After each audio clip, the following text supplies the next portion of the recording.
आपके neighbour constituency के जो एमएलए हैं महराज मलिक, वो कह रहे हैं कि 28 विधायक हैं बीजेपी के, 20 के आप टेस्ट करवा लो, सारे नशे देखिए होंगे। उसकी बात का हम सीरियसली लेते नहीं हैं। सर इतने आप हंगामे कर रहे हो, पुतले जला रहे हो, आपके हंगामे मुझे पुतले जला रहे मुझे हो उनके। बताओ, हमारा यहाँ रोल क्या है? लोगों ने हमको चुन के भेजा है। अगर चुन के यहाँ भेजा है तो हमने किन इश्यूज को यहाँ पे रेज करना है। ठीक है, पार्टी लेवल पे हमारे डिफरेंसेस हो सकते हैं, लेकिन आप किसी जाति विशेष को, किसी धर्म की बात अगर करेंगे, उसको ठेस पहुंचाने के लिए हमको यहाँ नहीं भेजा गया है। वो चल जाता है, आपको टीआरपी लेनी है तो कुछ ऐसी बात कर दो। आपने इंजीनियर रशीद का भी हश्र देखा है, हमने असेंबली में देखा है कि अक्सर उधर वेल में ही घूमते रहते थे, वहां पे कभी आज़ादी ढूंढते थे, कभी क्या इशू लेके, आज कहाँ है?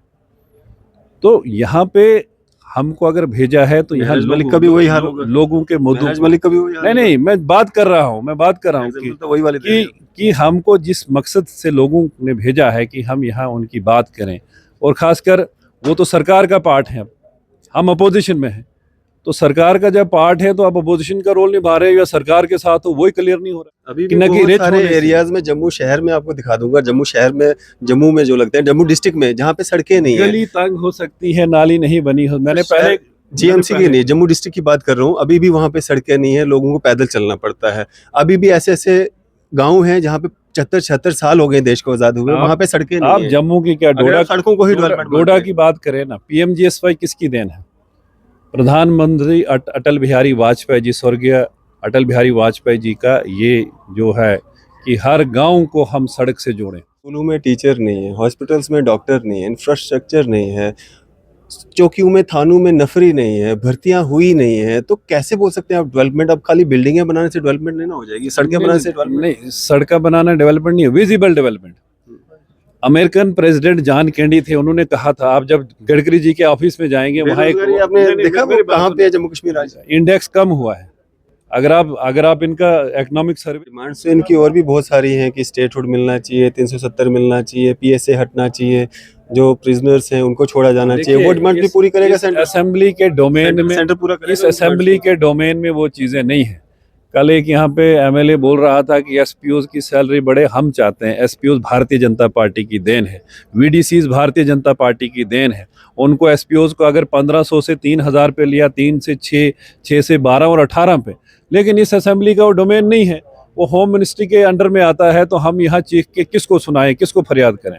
वो जहाँ पे करना होगा, वो जो सही जगह होगी, वहाँ पे वो बात रखी जाएगी कि पहुंचाओगे वहाँ पे बात, क्योंकि आपकी तो पहुंचती है। बिल्कुल पहुंचाएंगे, पहुंचाई भी और आगे भी पहुंचाएंगे कि शक्तिराज परिहार जी हमारे साथ मौजूद हैं, एमएलए डोडा, भारतीय जनता पार्टी सीनियर नेता हैं। बात करेंगे शक्ति जी, आज का जो ग्रांट्स पे बात हो रही है, क्या कुछ मुद्दे किन को लेकर के बात हो रही है? देखिए, आज यहाँ पे जल जीवन मिशन पे आज यहाँ ग्रांट्स पे डिबेट हो रही है, और साथ में फॉरेस्ट डिपार्टमेंट को लेके। जहाँ तक जेजेएम की बात है, आपके ध्यान में होगा कि गवर्नमेंट ऑफ इंडिया ने 13,500 करोड़ गवर्नमेंट ऑफ इंडिया ने जम्मू कश्मीर को इसके लिए दिया है। और जो मिशन उद्देश्य जो इस स्कीम का है कि हर घर को स्वच्छ जल नल से मिले, वो उद्देश्य है।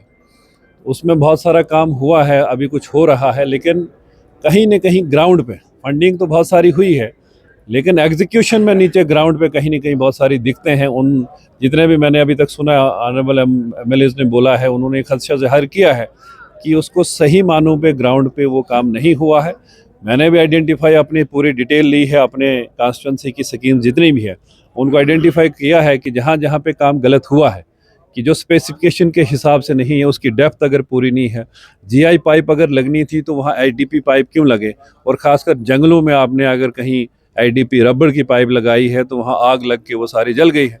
तो उन सारी स्कीम्स को आइडेंटिफाई करके सरकार के ध्यान में लाया जाएगा कि गवर्नमेंट ऑफ इंडिया, मोदी सरकार ने जो पैसा इन स्कीम्स के लिए दिया है और जो उद्देश्य इस स्कीम का है, वो सही मानों में हम यहाँ इम्प्लीमेंट उसको करवा सकें।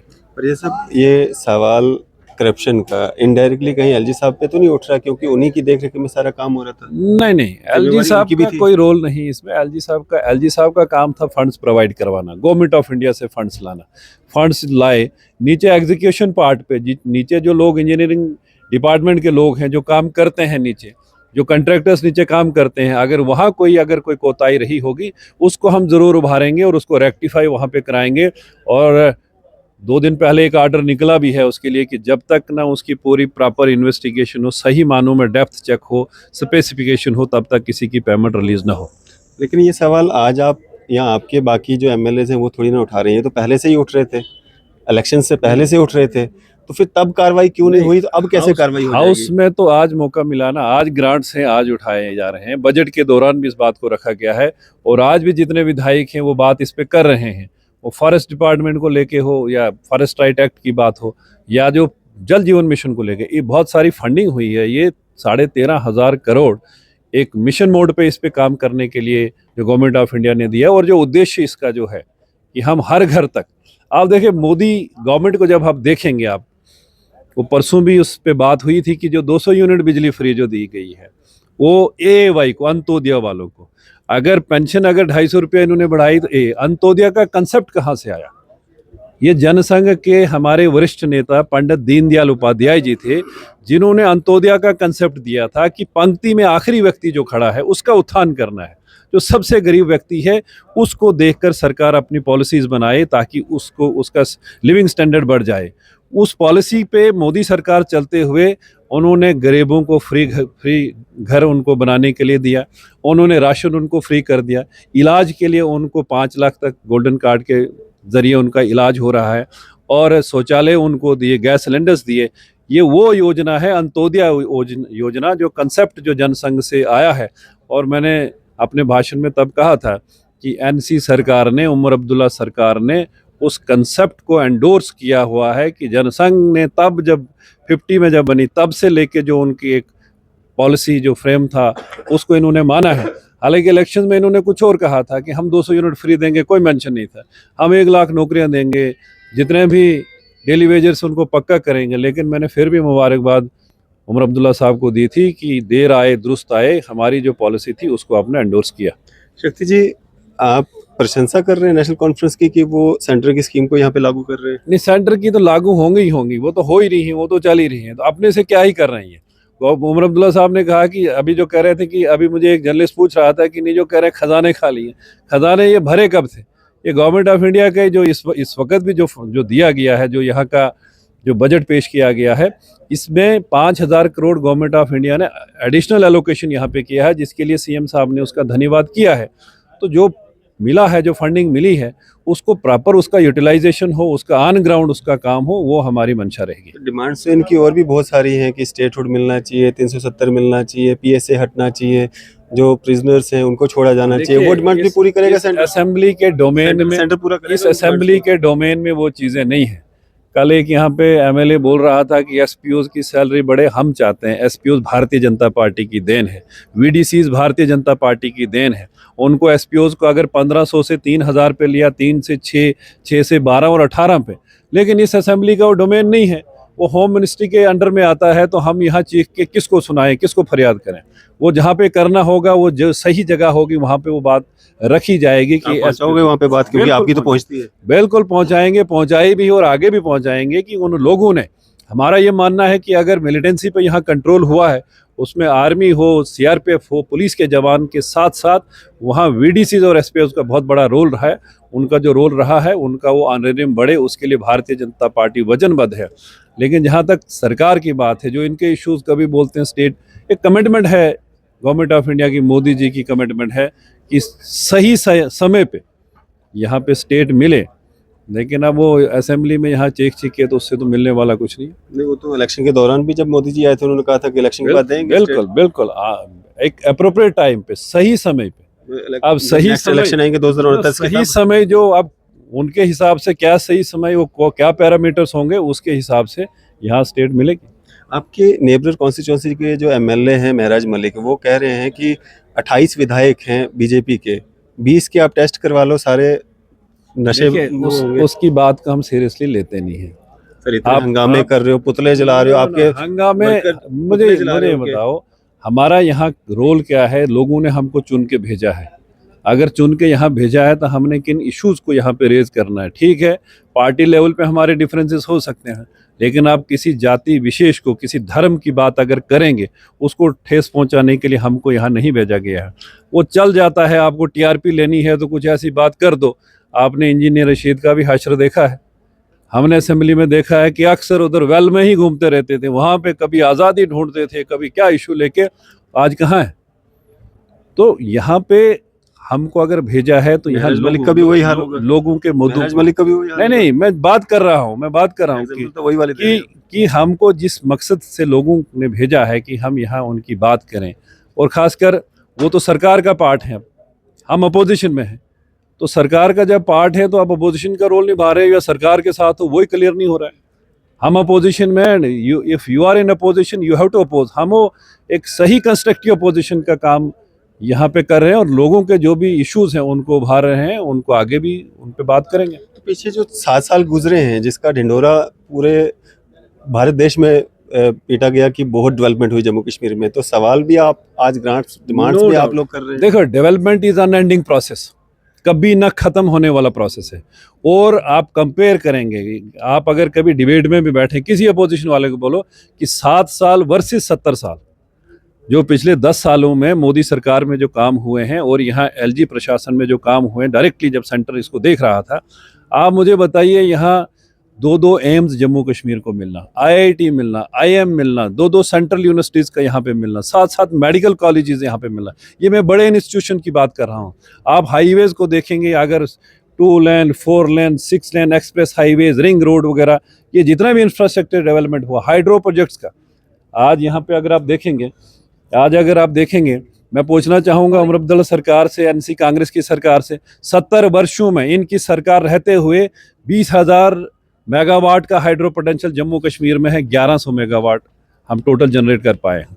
लेकिन पिछले 10 वर्षों में, पिछले आप देखेंगे कि आज रेड लेक का प्रोजेक्ट चल रहा है, आज केरू कवाड़ हो, हमारा पक्कल डूल का हो, अनेकों प्रोजेक्ट जो हाइड्रो प्रोजेक्ट्स के वो मोदी सरकार में शुरू हुए। आप टनल्स आप देखेंगे, हाईवेज अगर आप देखेंगे तो 70, आप कश्मीर को देखें, आप जम्मू की बात छोड़ दीजिए। मैं 2018 में बाई रोड एक बार गया था जब वहाँ, और उसके बाद हम अभी जब ओथ लेने के लिए गए, जब डोडा से आप जाओगे श्रीनगर के लिए, तो गडकरी जी ने एक बार कहा था कि एक वक्त आएगा, बगलियार में उन्होंने भाषण किया था कि मैं जम्मू से आपको वहाँ 3.5-4 घंटे में कश्मीर पहुँचाऊँगा, श्रीनगर पहुँचाऊँगा। और वो टाइम आज आ गया। अगले 6 महीने के बाद आप देखेंगे लोग प्रेफर नहीं करेंगे कि हम बाई एयर जाएँ। अभी ट्रेन की कनेक्टिविटी हो गई है, तो जब ट्रेन शुरू होगी तो लोग बाई एयर जाना पसंद नहीं करेंगे, ट्रेन से और गाड़ी से जाना पसंद करेंगे। ये विकास, ये डेवलपमेंट, ये मोदी सरकार में हुई है। न कोई भेदभाव हुआ, जो कहा था कि सबका साथ, सबका विकास और सबके विश्वास और सबके प्रयास से आगे बढ़ेंगे, वो हुआ। शक्ति जी, स्कूलों में टीचर नहीं है, हॉस्पिटल्स में डॉक्टर नहीं है, इंफ्रास्ट्रक्चर नहीं है, चौकियों में, थानों में नफरी नहीं है, भर्तियां हुई नहीं है, तो कैसे बोल सकते हैं आप डेवलपमेंट? अब खाली बिल्डिंगें बनाने से डेवलपमेंट नहीं ना हो जाएगी, सड़कें बनाने से डेवलपमेंट नहीं, सड़कें बनाना डेवलपमेंट नहीं है, visible development. American president John Kennedy थे, उन्होंने कहा था, आप जब गडकरी जी के ऑफिस में जाएंगे, वहाँ एक, आपने देखा कहाँ पे है जम्मू कश्मीर आज? इंडेक्स कम हुआ है। अगर आप इनका इकोनॉमिक सर्वे जो हुआ है उसको आप पढ़ेंगे, बेरोजगारी जो वो कम हुई है निस्बत पहले। यस, आप इकोनॉमिक सर्वे देखें। और जहाँ डेवलपमेंट की बात करें, हाईवेज की बात, आप, ये विजिबल डेवलपमेंट है। और ये डेवलपमेंट जो है इस पीरियड में हुई है। एक अमेरिकन प्रेसिडेंट हुए हैं, लोगों को मिल नहीं रही है सर। जॉन एफ कैंडी एक अमेरिकन प्रेसिडेंट हुए हैं, उन्होंने ये कहा था कि American roads are not good because America is rich, America is rich because American roads are good.